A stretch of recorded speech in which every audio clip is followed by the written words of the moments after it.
Amém? Podemos assentar. Vou te convidar a abrir a sua Bíblia no livro de Filipenses, capítulo 1. Nós vamos estar meditando dos versos 27 ao 30. Filipenses, capítulo 1, de 27 a 30. Pode deixar a princesa aqui, poxa, ela está me fazendo companhia. Filipenses, capítulo 1, de 27 a 30. Mantenha a sua Bíblia aberta nesse primeiro capítulo de Filipenses. Nós vamos utilizar e fazer referências a alguns textos que antecedem esse texto que vamos ler essa noite. E para melhor compreensão, mantenha a sua Bíblia aberta para que vocês acompanhem assim as referências do texto. Amém? Mesmo assentado como você está, leiamos o texto. Filipenses capítulo 1, versos 27 a 30, nos diz assim: não importa o que aconteça, exerçam a sua cidadania de maneira digna do Evangelho de Cristo, para que assim, quer eu vá e vos veja, quer apenas ouça a seu respeito em minha ausência, fique eu sabendo que vocês permanecem firmes num só espírito, lutando unânimes pela fé evangélica, sem de forma alguma deixar-se intimidar por aqueles que se opõem a vocês. Para eles isso é sinal de destruição, mas para vocês de salvação. E isso da parte de Deus, pois a vocês foi dado o privilégio de não apenas crer em Cristo, mas também de sofrer por Ele. Já me viram enfrentar e agora ouvem que ainda enfrento. Amém? Oremos. Pai, obrigado por esse dia que o Senhor nos deu. Obrigado pelo privilégio de estar na Tua casa. E mais uma vez recorremos à Tua presença, à Tua doce presença, a presença do Teu Espírito Santo neste local. Pedindo a Ti que fale aos nossos corações, que traga aquilo que o Senhor tem preparado para nós essa noite. Abra os nossos corações, leve a nossa mente cativa em Cristo Jesus, para que possamos compreender aquilo que o Senhor tem para nós através deste texto. É o que clamamos a Ti em nome de Jesus. Amém e amém. Muito bem. Coloquei o tema aqui para a gente pensar essa noite, o viver ideal do cristão. O texto que nós lemos faz parte de um relato de Paulo, que é o autor da epístola aos Filipenses, descrevendo aquela igreja, descrevendo aos seus irmãos em Cristo, os sofrimentos que ele havia passado nos últimos tempos, por pregar e amar o Evangelho. Se você vai ler o texto desde o primeiro versículo do capítulo 1, você vai encontrar esse relato detalhado. Ele faz uma saudação à igreja e começa então a descrever os sofrimentos pelo qual ele vinha passando. E mais especificamente, a partir do verso 12, ele faz um relato detalhado daquilo que ele enfrenta, das dores, das lutas e até das controvérsias cristãs na sua fé. Por exemplo, chega em determinado momento, ele fala: olha, eu entendo que eu preciso estar aqui com vocês por mais um tempo, mas eu gostaria de estar com Jesus na eternidade. E esse paradoxo eu acredito que todos nós enfrentamos na nossa caminhada, não é verdade? O desejo de estar com Cristo na eternidade, mas ao mesmo tempo a sensação e o dever que temos de cumprir algo para Ele aqui enquanto estamos presentes nessa terra. Esse paradoxo, essa dificuldade é algo natural para nós cristãos. Não é verdade? Se a gente for pensar nos nossos filhos, nos nossos netos, no nosso trabalho, naquilo que a gente executa aqui, a gente não quer deixar essa vida. Mas quando a gente canta uma canção como essa e pensa na presença de Jesus, na presença de Deus, no que é estar com Ele 24 horas por dia, no que é deixar de sofrer, de não ter mais limitações, isso nos faz pensar que a eternidade é muito melhor do que estar aqui, correto? E isso é uma dúvida que também passa pelo nosso coração. E não tem nada de anormal a gente pensar sobre isso. Como é bom estar com Jesus, mas como é bom e importante estarmos aqui. E nesse ponto, o texto transparece até uma certa correlação com, por exemplo, dois personagens do Antigo Testamento que foram transladados ou arrebatados em vida, né? Acontece com quem? Vamos ver se vocês estão bem de memória. O primeiro é Enoque, né? Que é transladado ao céu em vida, é elevado ao céu, e Elias, o profeta, que no final do Novo Testamento, lá no livro de Apocalipse, fala que ele vai retornar.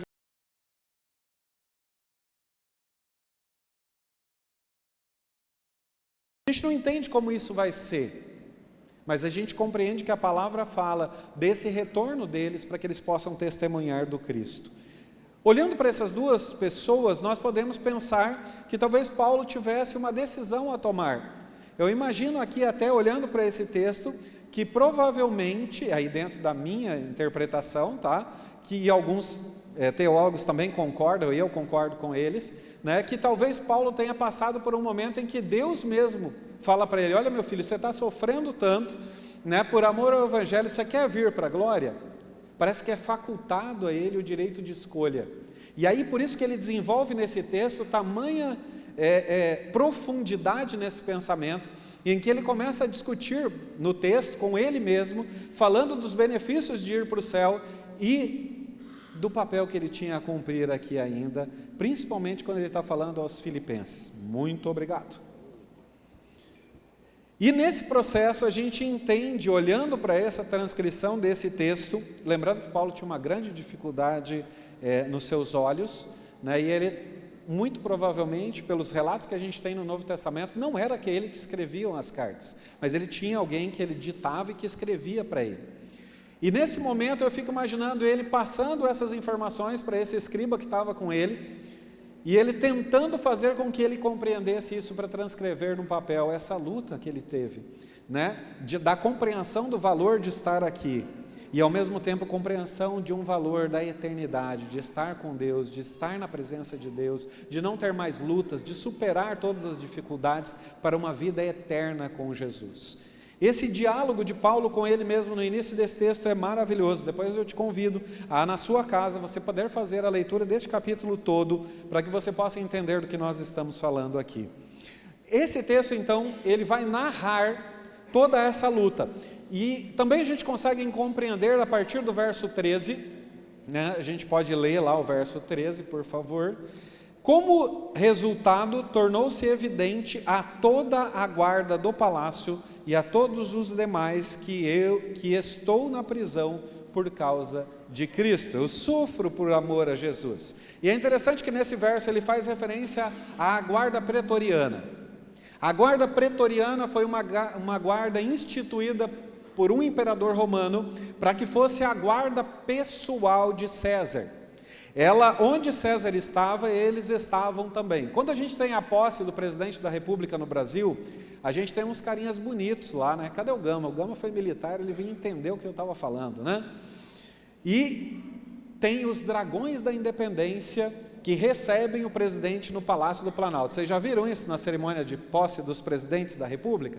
Independente de qual presidente seja, em todas as cerimônias existem ali os dragões da independência, uma farda branca, bonita, com detalhes vermelhos, um chapéu que tem umas plumas, né? E as suas armas empunhadas nas mãos, e eles fazem a recepção do novo presidente no ato de posse presidencial. Normalmente acontece em 1º de janeiro do ano que segue as nossas eleições presidenciais.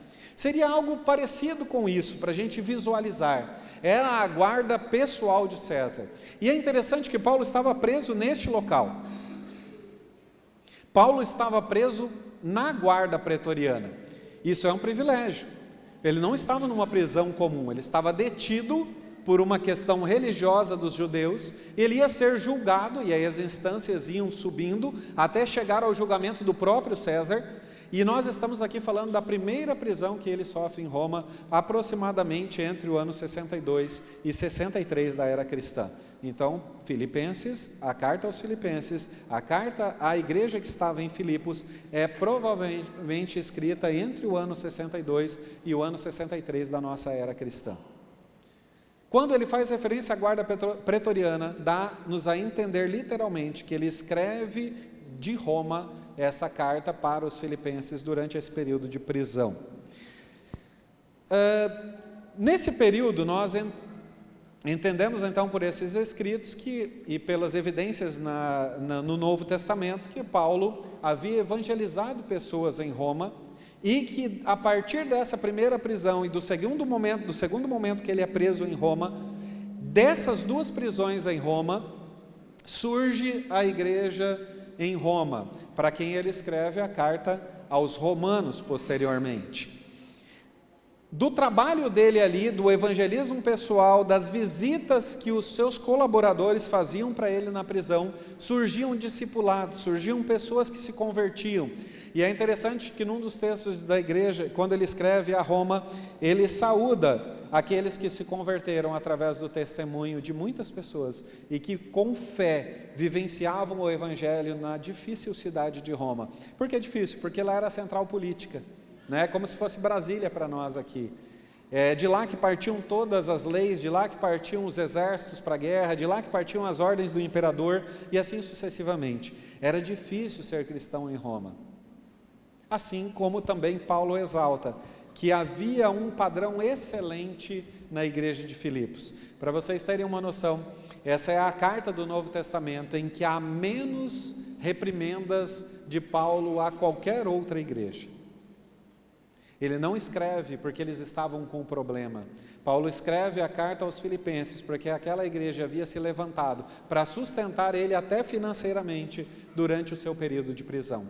E ele escreve essa carta então como forma de gratidão. Mas isso não isentava Paulo, que se houvesse algum problema relatado naquela igreja, de que ele abordasse nessa carta.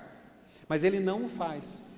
Ele, na maioria do texto, ele exalta a qualidade daqueles irmãos, ele exalta o posicionamento deles, exalta a índole daquelas pessoas. Então a carta que é escrita a Filipenses é a que menos censura tem, menos correção ele propõe em todo o Novo Testamento. E em contrapartida disso, ela é também a carta em que mais versos, em que mais momentos, Paulo elogia a igreja e dá louvores a Deus pelo procedimento, pelo comportamento, pela ética, pela moral dessa igreja que estava na cidade de Filipos. Interessante é que não era uma igreja poderosa financeiramente.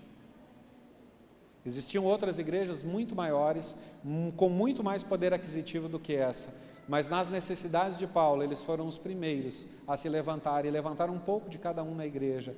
E através de um de seus membros enviados a Roma, eles levam essa contribuição para Paulo. E ele pode então prosseguir no evangelho, pode se autossustentar, pode sustentar aqueles que estavam ao seu redor, que eram colaboradores da missão que ele tinha de propagar o evangelho. Essa carta então, ela tem um profundo pano de fundo, quando ela exalta essa igreja com algumas qualidades que ela tinha. E eu gostaria de pensar isso essa noite, o viver ideal do cristão. Paulo descreve, no trecho que nós lemos, o comportamento ideal. E aí quando eu uso a palavra ideal, não é no sentido utópico, inalcançável. Não, pelo contrário, é algo palpável, algo que nós podemos viver hoje no tempo em que nós vivemos. Não posso chegar para frente, Daniel? Vou voltar para cá. Não é algo inalcançável, não é algo utópico, mas o viver deles em Cristo gerou no coração de Paulo uma tremenda alegria, a tal ponto dele ir citando esses elementos da fé dessa igreja, um a um, nesse trecho que nós lemos. E eu gostaria de pensar com você sobre esses valores, sobre esse viver como cristãos que essa igreja de Filipos tinha, dos filipenses, daqueles que moravam na cidade de Filipos. Como deveria ser então o nosso viver cristão, baseado no exemplo da igreja que estava na cidade de Filipos? Vamos abrir, continue com a sua Bíblia aberta, vamos voltar lá no texto que nós lemos. No verso 27, Paulo destaca a primeira característica dessa igreja no final do verso, né? Lá no finalzinho do verso: fiquei eu sabendo que vocês fazem o quê?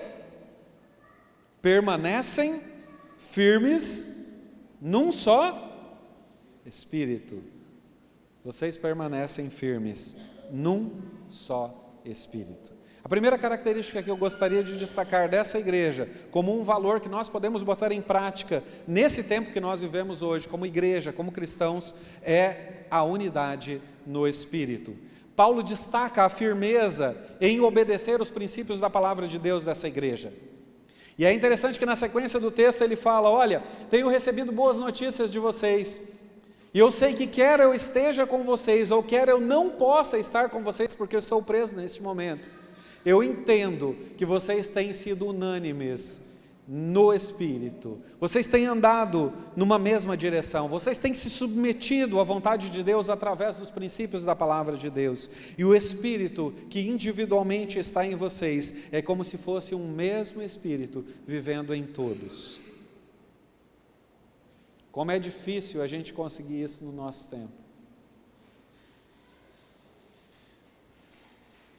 Tanto que, por exemplo, a gente tem no município, no estado, uniformes para identificar os alunos. No Paulo de Tarso lá tem uniformes também, não tem, Marilene? Tem uniformes, né? Por quê? Para identificar as pessoas. A gente não está falando só de uniformização, de andarmos todos da mesma maneira, mas a gente está falando em ter dentro de nós um mesmo comando da parte de Deus, um espírito submisso ao Espírito de Deus, um espírito que caminha e que obedece à palavra de Deus, porque entende que precisa andar em unidade de espírito. Se nós queremos ser bem-sucedidos, se queremos ter em nós o viver ideal, como Paulo destacou nessa igreja, nós precisamos também submeter a nossa vontade à vontade de Deus, submeter a nossa vontade aos desígnios da palavra de Deus para nós, nesse tempo que nós vivemos de hoje. Andar em unidade de espírito não é uniformidade, eu quero sempre destacar isso. Unidade e uniformidade são coisas completamente antagônicas.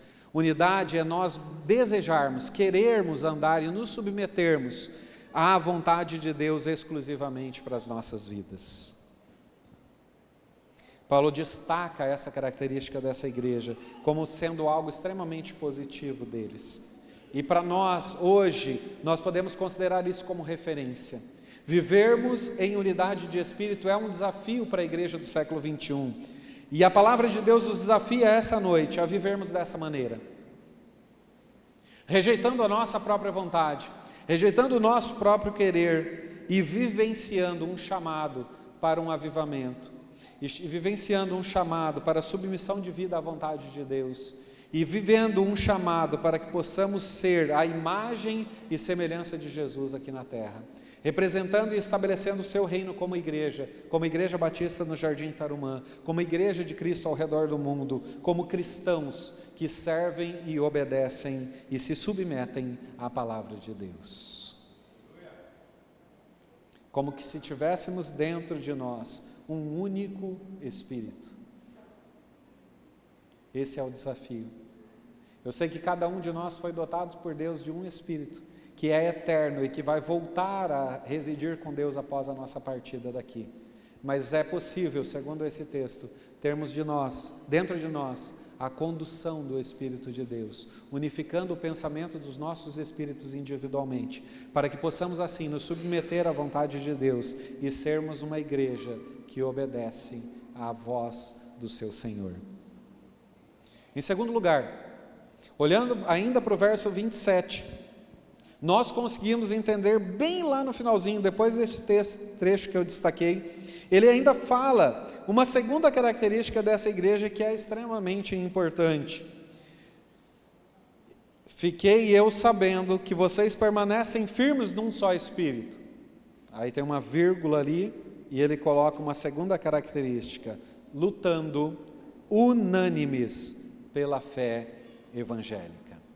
A segunda característica dessa igreja, que traz para nós hoje uma referência de comportamento, de vida cristã, é a unidade na fé. Fé é indiscutível. Os princípios da fé, eles são elementares, eles não cabem discussão, cabem execução. Cabe a nós o cumprimento desses objetivos de Deus para nós. Unidade na fé é alcançar a visão de que o reino de Deus precisa ser estabelecido por nós, estabelecendo em nós unificação de pensamento comum. E a base para isso é a palavra de Deus. E aí poderíamos dizer que a base para uma unidade de fé é olharmos para o credo apostólico, para o Novo Testamento e vivermos de acordo com esses princípios. Não basta a gente dizer, nós cremos, na fé evangélica, nós cremos no credo dos apóstolos, nós cremos na palavra de Deus, se essa não é a nossa motivação de vida. se essa não é a base de funcionamento da nossa mente e do nosso coração.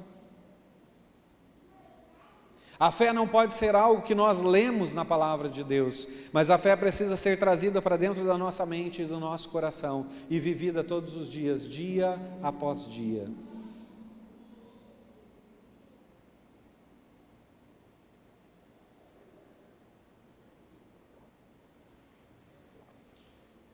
O nosso pensamento deve ser guiado, inspirado e guiado exclusivamente pela palavra de Deus.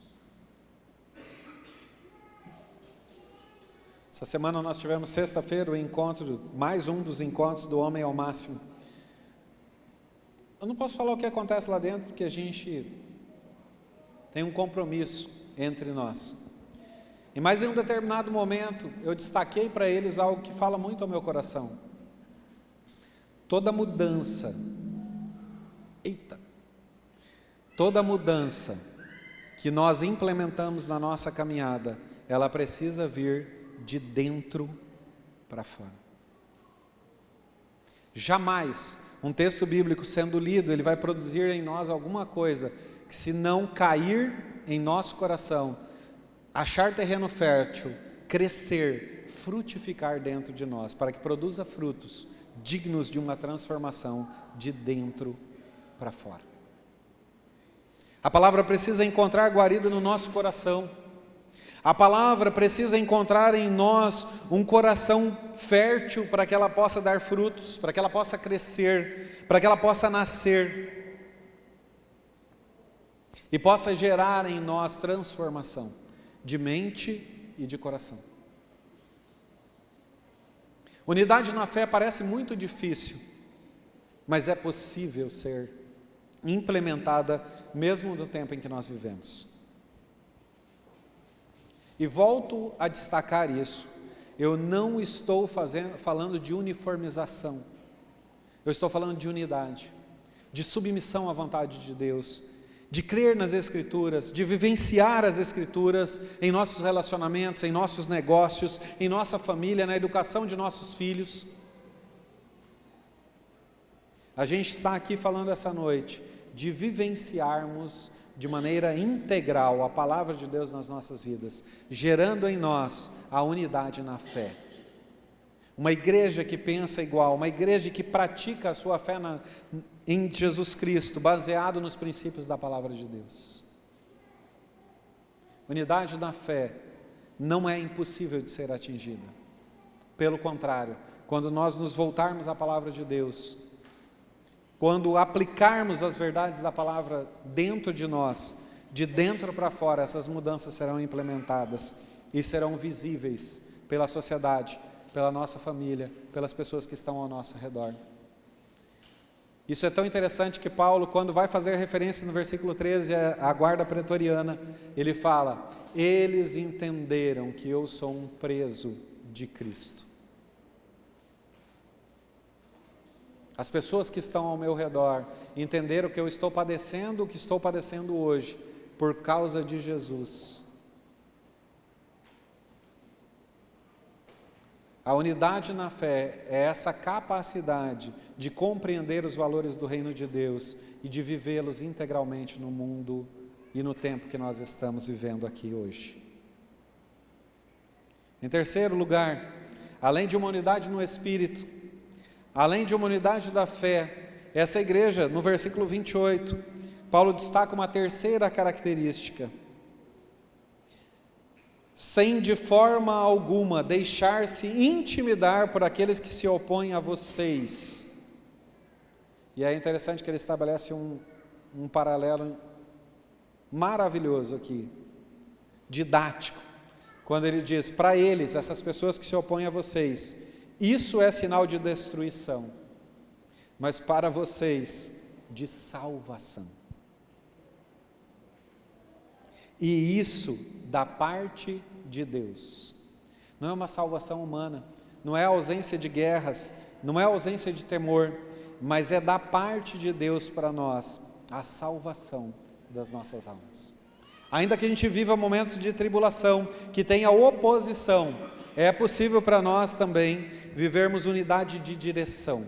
Como que eu interpretei isso? Olhando para esse texto, eu entendi que se há opositores, e eles estão estabelecidos para se opor à igreja, se opor ao pensamento cristão, para que a gente vá em direção a eles e possa receber de Jesus a salvação e a vitória contra esses opositores que não estão se opondo a nós, mas estão se opondo a Cristo,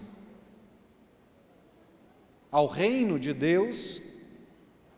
A oposição não é contra nós, mas é contra o Cristo que vive dentro de nós. E quando esse Cristo vive em nós, é possível que a gente caminhe sempre todos na mesma direção, porque é esse Cristo quem estabelece em nós a direção em que devemos andar, e as oposições que nós vamos enfrentar, e as lutas que nós vamos vencer. Com isso eu quero dizer que todos nós teremos as mesmas lutas? Não. Mas com isso eu quero dizer que essa igreja caminhava na direção que Cristo estabelecia para eles, vivendo a fé e caminhando para a mesma direção. Nós temos vivido assim hoje?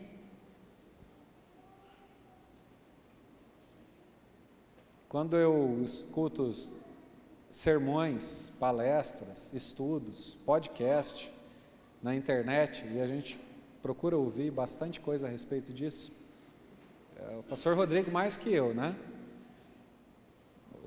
Ele fica ali ouvindo os podcasts, tem hora que eu me revolto, falo, Rodrigo, pelo amor de Deus, cara, como esse cara falou esse negócio aí?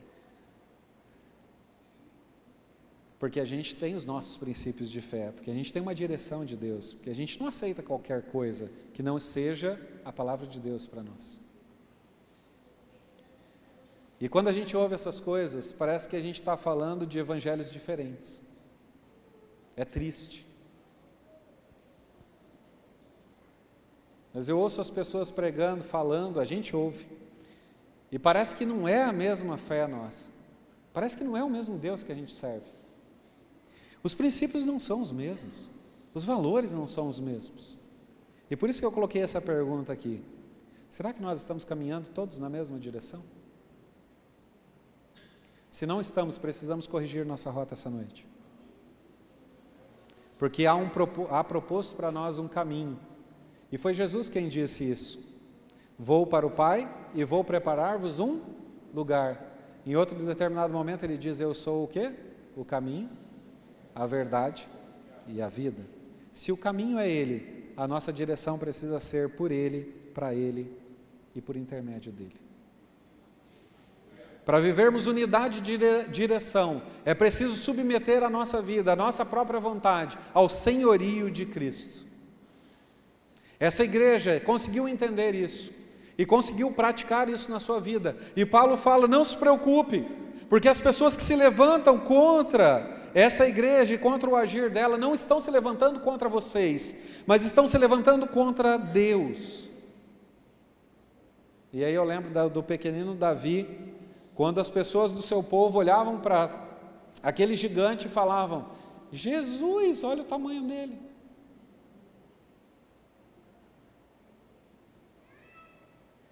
Eita, olha aquela lança, olha o tamanho daquele capacete. Para mim parece que ele tinha os carimbos das mortes que ele tinha feito em guerra, sabe, pessoal? Parecia aqueles desenhinhos antigamente que o cara ia atropelando as pessoas e carimbando, lembra disso? Parecia para mim que ele tinha lá no corpo dele aquelas marquinhas: olha, já matei 400. Aí o povo olhava para ele e falava: meu Deus, que gigante é esse? E Davi não olhou para o gigante.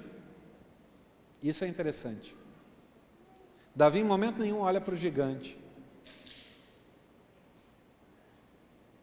Ele fala: pode deixar que eu vou lá. Vai lá no rio, pega as suas pedras, escolhe elas, porque ele sabia fazer isso. Pega a sua funda, porque eles tinham tentado colocar a armadura de Saul, que era enorme nele. Ele não conseguia sair do lugar. Ele falou: tira essa tralha toda aqui, deixa que eu vou lá. Sabe por que eu vou lá? Porque esse incircunciso,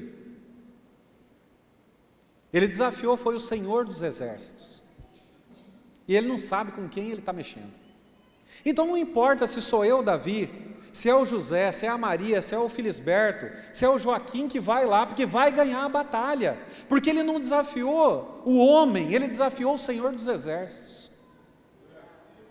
E ele pega as suas pequenas pedras, tiradas do seixo do rio, e gira a funda, porque era isso que ele sabia fazer. E ele fala: Senhor, eu estou aqui, o cara está correndo contra mim agora. Eu fico imaginando ele conversando com Deus e girando aquela funda. Aí ele fala: olha só, preciso do GPS dessa pedra aqui, lá naquela testa gigante, porque se ele é gigante, é mais fácil acertar.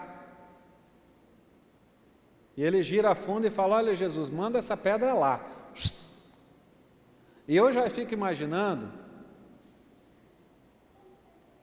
o Ronaldinho Gaúcho cobrando uma falta. Que mistura de pensamento, né, pastor? Mas espera aí, vocês vão entender.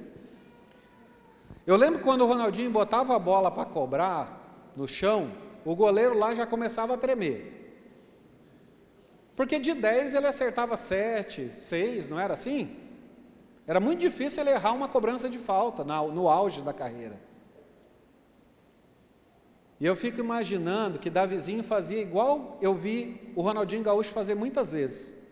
Ele chutava a bola e quando a bola passava onde ele planejou que ela passasse, ele já virava de costas e saía correndo, comemorando o gol antes da bola entrar. E quantas vezes eu vi ele fazer isso na carreira dele? Porque ele tinha certeza que ele executou a batida com perfeição, ela passou no local que ele havia planejado e nenhum goleiro no mundo ia chegar nessa bola atrás da barreira. Vocês já viram ele comemorando desse jeito? Eu fico imaginando que Davi fez a mesma coisa, Jaz. Que ele rodou a pedra e ele falou: Deus, lá naquela testa gigante. Porque se é gigante está mais fácil de acertar, Jesus. E aí ele vira de costas e já começa a comemorar. Falou: ó, galera, o gigante caiu e a pedra está viajando. Já era, irmão. Aí comemora igual o Gerson lá do Flamengo, né? Vapo, acabou para ele. E aí quando ele vira, ele já vai andando para cima dele, toma a espada, porque ele está lá no chão meio agonizando, né? E fala: bom, você tem uma espada gigante, não precisa nem fazer força, levanta ela, deixa ela cair no pescoço dele, arranca a cabeça e fala: está aqui o gigante de vocês, ó. Diante do meu Deus não tem gigante. Quando nós temos unidade de direção, a gente vai para cima do gigante, porque quem vai guiar a pedra é Deus, não sou eu. Quem vai derrubar as oposições, quem vai derrubar os gigantes, não sou eu. Eu só preciso me posicionar a favor da onda que Deus quer para nós, da direção que Deus quer para nós. Se a gente tiver unidade de direção, as vitórias são certas. Assim como Paulo escreve para essa igreja em Filipos e diz para vocês: eu tenho certeza que daqui a algum tempo eu vou estar com vocês. E acontece mesmo, ele é liberto da prisão e vai visitar essa igreja. Mas antes de ser liberto, ele já fala para eles: não se preocupem, eu tenho certeza que eu não estou preso aqui e não vai ser o meu fim, porque eu vou estar com vocês em outro tempo. Unidade de direção é andar segundo a vontade e a maré e o vento que Deus estabelece para nós. Ir na direção do centro da vontade de Deus é a unidade de direção. É caminharmos para o centro da vontade de Deus. E aí não há inimigo que possa resistir. Não há enfermidade que possa resistir. Não há maledicência que possa resistir. Não há nada que possa resistir ao agir de Deus. Porque nós estamos caminhando na direção certa. Quarto e último lugar, eu gostaria de destacar mais um aspecto que está no verso 29 agora. Pois a vocês foi dado o privilégio, não apenas de crer em Cristo. Se terminasse aqui estava ótimo o texto. Olha, a gente tem um privilégio tremendo, a gente tem unidade de crença. Eu podia ter colocado aqui o quarto passo na vivência ou na vida ideal cristã como unidade de crença. Mas não foi isso que Deus me direcionou. A gente deve sim ter unidade de crença, crer no Cristo vivo, ressurreto, poderoso, que ressuscitou dentre os mortos, que abriu o caminho para o céu, que rasgou o véu. E eu podia passar a noite inteira destacando o poder desse Cristo que nós devemos crer nele. Mas o que ficou no meu coração foi que nós precisamos ter unidade no sofrimento. Olha o texto como termina. Pois a vocês foi dado o privilégio, e aí olha só o que ele escreve, de não apenas ter a mesma crença. Dá para perceber isso no texto? Olha, não é só isso, gente. Não é só crer num Deus poderoso. E eu creio num Deus poderoso. Mas também de sofrer por Ele. Lembra que Paulo está fazendo um relato de sofrimento para essa igreja? Falando, olha, eu já passei por isso, estou passando por isso, estou aqui em Roma, não se preocupe que eu vou voltar para ver vocês, porque eu creio que vou ser liberto disso aqui. Aqui não é o meu fim. Eu tenho entendimento de que tenho propósito, eu pensei em ir para o céu, talvez até Deus tenha perguntado para mim se eu queria ir, mas eu falei que eu tenho um propósito a cumprir. Eu tenho um trabalho a fazer. E aí olha como ele termina o texto do capítulo 2, no versículo 30. Já que estão passando pelo mesmo combate, pela mesma luta, pelo mesmo caminho, na mesma direção, no mesmo foco, já que vocês estão na mesma direção que eu, passando as mesmas coisas que vocês já me viram enfrentar, vou repetir, já que vocês estão passando pelo mesmo combate que me viram enfrentar, e agora ouvem que ainda enfrento. Ser cristão não é sinônimo de ser liberto de todas as ciladas do mundo para nós. Pelo contrário, o nosso destino é muito claro. Se amamos a Jesus, se amamos o seu reino, o mundo vai remar contra essas verdades. O mundo vai remar contra esses valores. Os valores estabelecidos da porta dessa igreja para fora são outros.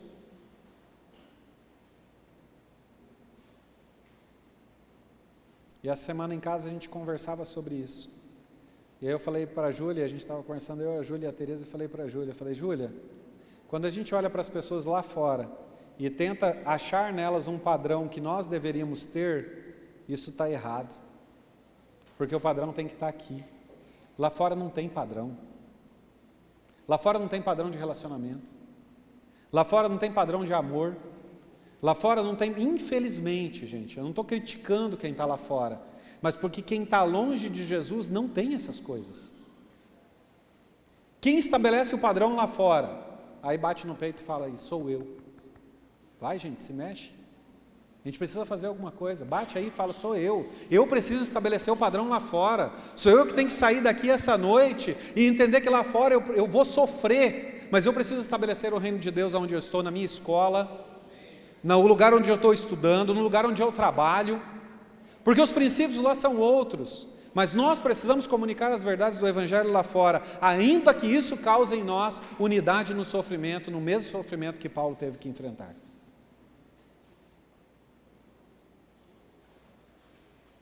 O que a Bíblia está ensinando e pedindo para nós essa noite, eu tenho plena convicção de que não é tão simples de fazer. Mas uma coisa Deus colocou no meu coração, é possível. Porque essa igreja fez. Porque essa igreja também enfrentou perseguições como nós enfrentamos. E eu garanto para vocês que eles não tinham uma igreja bonita como essa, com ar-condicionado, e que está comemorando 45 anos nesse ano.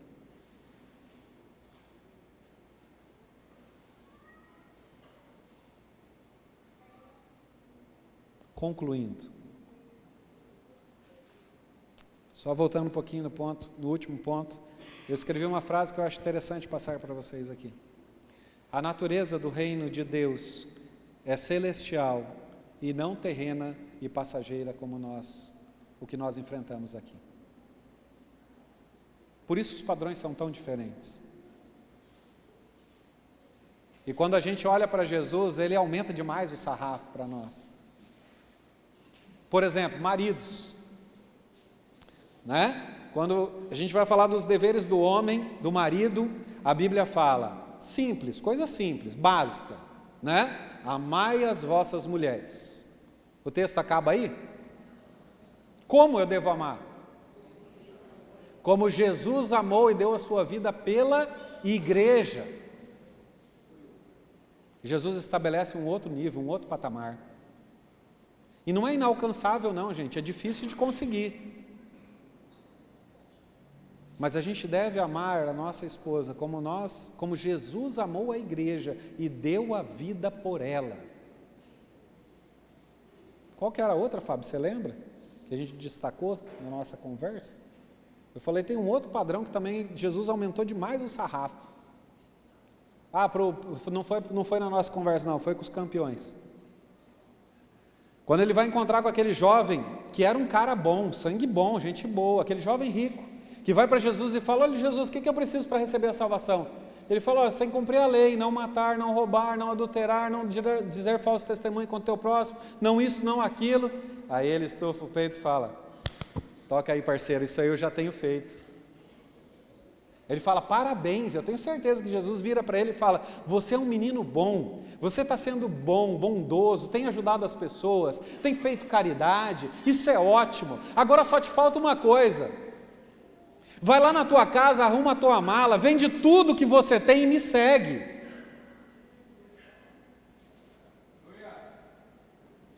Aí aquele jovenzinho, o que ele faz? Os meus juniores falaram para mim, com a cara triste, Jazzy, porque eles sentiram o peso disso. Eles viraram para mim, quase que unânimes, e falaram, ele baixou a cabeça e foi embora.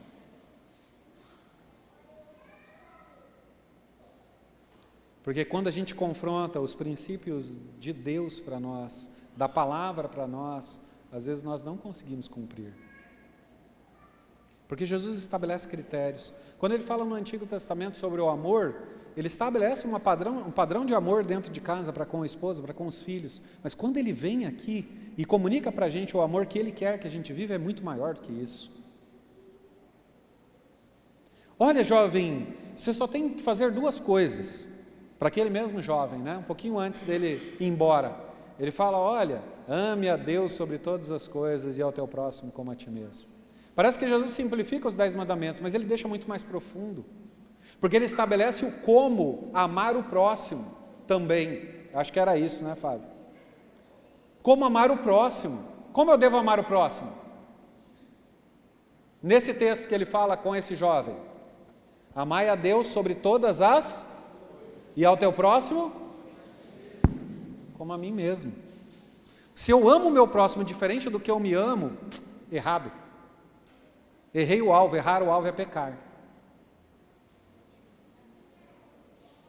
Mesmo no meio ao sofrimento, é possível para nós sermos unânimes com o sofrimento de Jesus, com o sofrimento de Paulo, com o sofrimento dos mártires da fé. E mártires da fé não estão lá só no Novo Testamento não, queridos.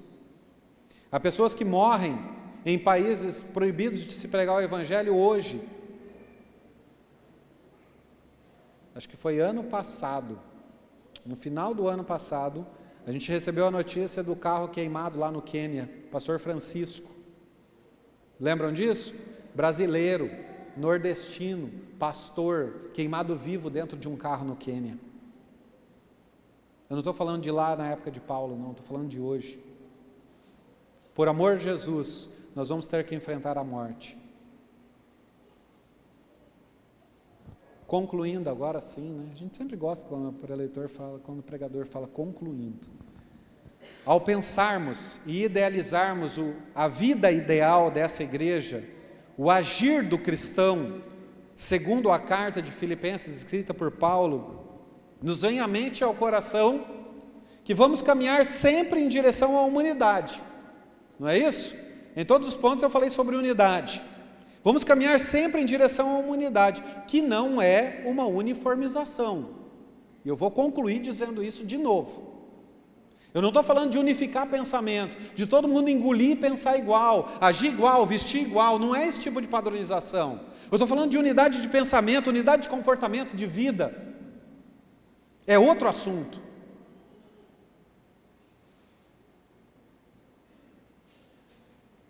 Unidade em um mesmo pensamento, em um mesmo espírito em nosso interior.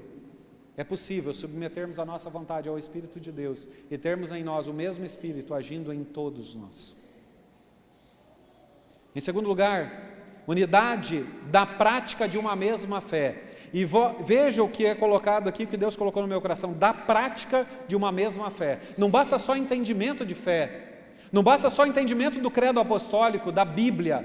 Eu preciso viver e praticar essa fé das portas dessa igreja para fora.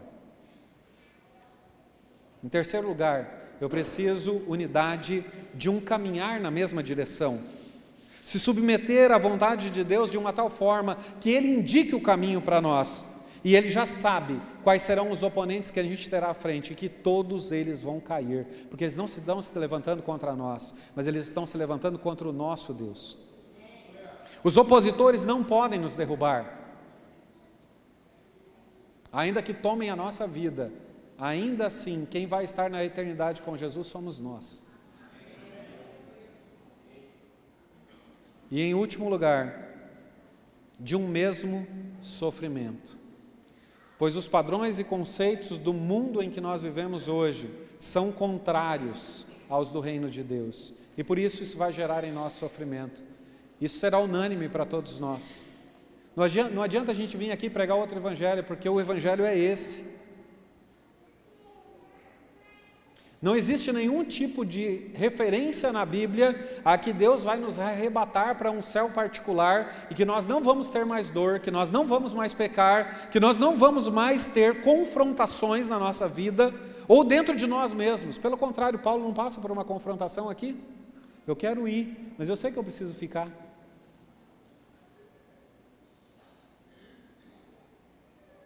Que nós possamos caminhar sempre em direção à humanidade de espírito, à humanidade de fé, à humanidade de direção e à humanidade no sofrimento que pertencer a Cristo vai gerar em nós. Amém? Vamos baixar nossas cabeças, fechar nossos olhos, convidar a equipe de louvor que se posicione.